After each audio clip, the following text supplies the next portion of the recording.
You know, it's funny how the humble cardboard box might not look like much from the outside, but inside holds some of the most dearest treasures that I have in a professional sense. Find out what it is later in the episode. You're watching the Tropic Zone.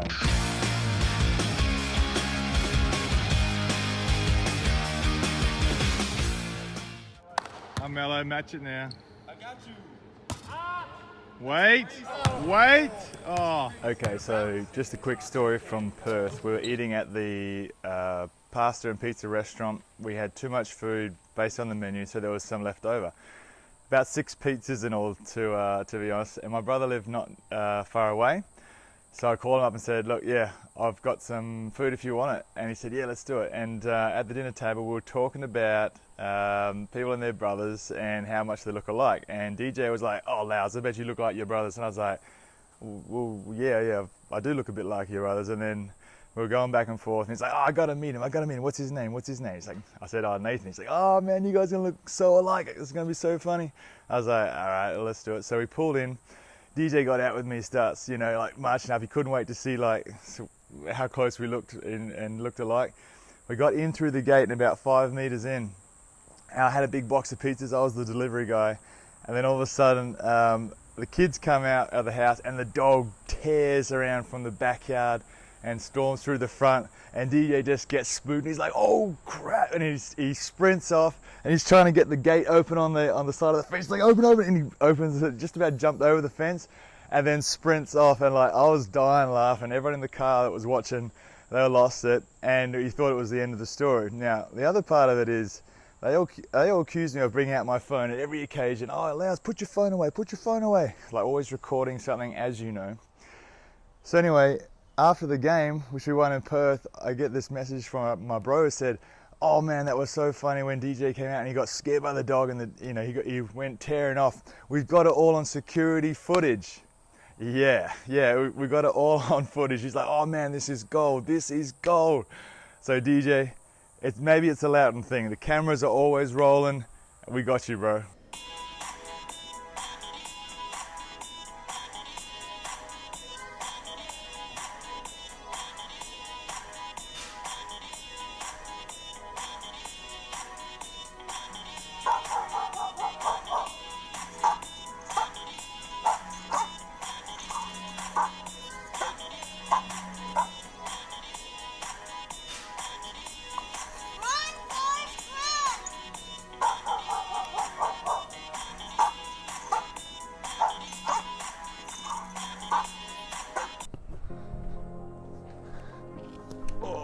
Okay, so what's in the box, I hear you ask?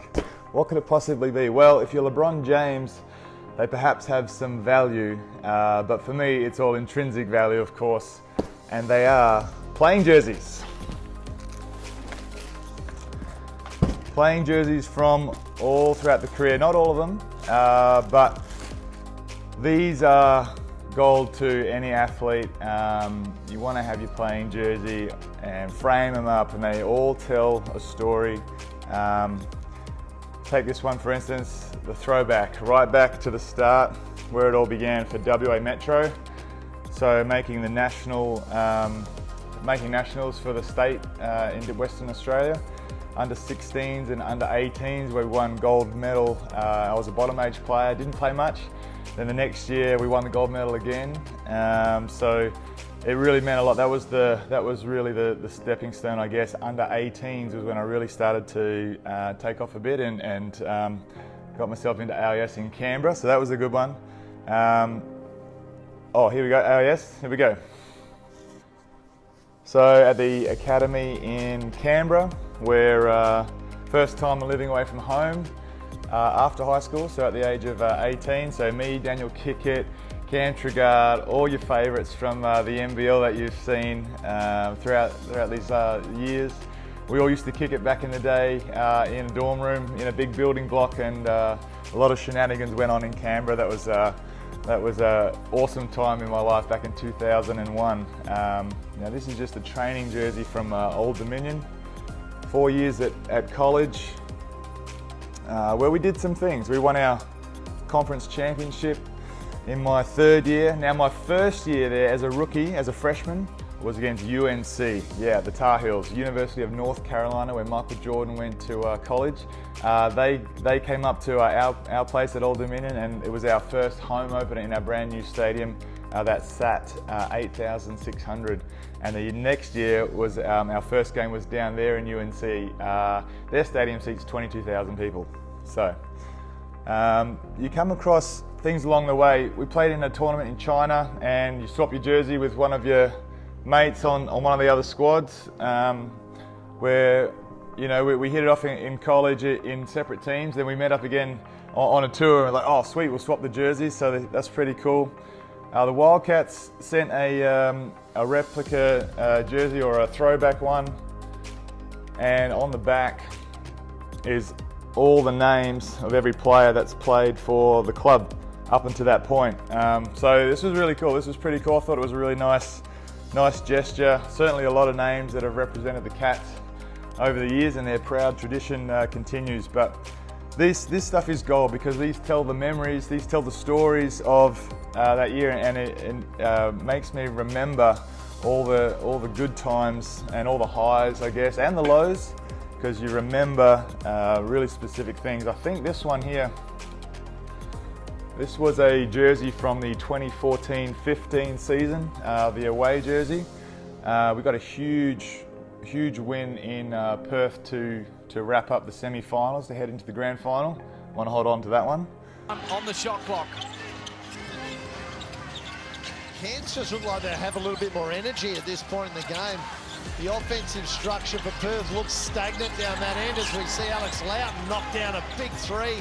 They just seem a bit more up and about at the moment. Perth, you don't normally say this about Perth because they play with so much energy. But more recently, with that NBL All-Australian team that went to China in the off-season. And how about this one? Little Cairns Marlins won the championship. The cool jerseys where we had the blackout in Cairns. Now this one caught my attention again, because this one has all the names of all the sponsors and individual contributors that helped the Taipans get back on track after the GFC. This is a really nice gesture, because everyone's name is across the jersey, and everyone was able to get a piece of the action, and it's just a really nice memorabilia item to have, especially for everyone that feels so much involved with how this club was able to survive during that really tough time. So look, with all these jerseys, the charity jerseys where we've played in pink for breast cancer, it tells the story, and it's something that I really cherish, and all basketball players and athletes would cherish their jerseys that they worn for during battle. So it's all in just one cardboard box. I keep a couple of duplicates in other areas, so that if one was to perish in unfortunate circumstances, I've still got others there. But it's just something really cool, and something I'll always cherish forever. And that's it for this episode of the Tropic Zone.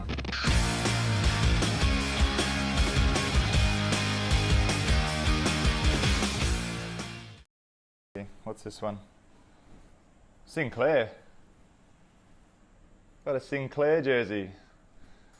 How did I end up with a Sinclair jersey? Oh yes, at the end of season awards night for Taipans, we were having fun bidding on the jerseys, and I actually ended up with the highest bid on the Will Sinclair jersey. I think it was $150, and CEO of the Taipans, Mark Beecroft, gave me a call and said, "Yeah, Loughzy, it's about time you come good on that $150 for the jersey that you bid on."